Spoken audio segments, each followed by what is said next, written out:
Now let's first define commercial modeling for those of you who don't know what it is. In simple terms, models that promote everyday products on magazines, billboards, televisions, and other modes of advertisements are regarded as commercial models. Example, well-known clothing companies like H&M and Forever 21 use those types of models to promote their products, as well as well-known brands that fall under pharmaceuticals, technology, food, and cars too.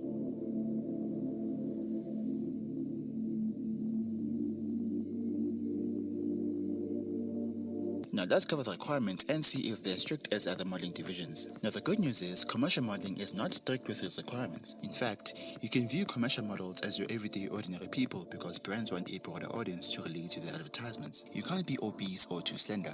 Now what do I mean by that? Certain brands want a certain body type that will suit whatever product that's being promoted. For example, if you are petite, you'll get accepted by brands that want a petite body. And if you have an hourglass body, you'll be eligible for plus-size fashion clothing advertisements. When it comes to gender, height, and age, all genders are needed in commercial modeling, also along with almost all height measurements. Coming to age, commercial modeling accepts all ages, from a child as young as 5 months old to a person as old as 70 years old. There's so much inclusivity in commercial modeling. Now before we move to the most important part of the video, please hit the like button so this video can reach other aspiring commercial models. Now that you know the definition and the requirements, here's how you break into the industry.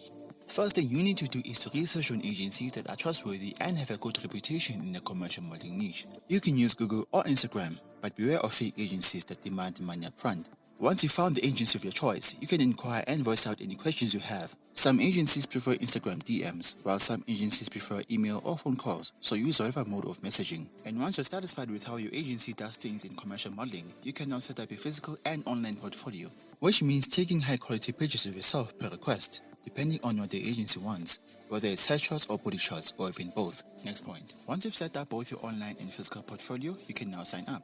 Most agencies have an application form to fill in. Make sure you read carefully and fill in without any mistakes. Always remember that commercial modeling comes with a lot of hard work and dedication, just like any other modeling division. There's plenty of competition, and honestly, I would advise you to really grow your Instagram so you can be noticed very quickly.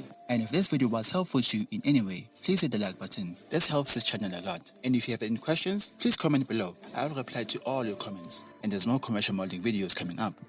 As usual, my name is Chuck, and thank you for your time.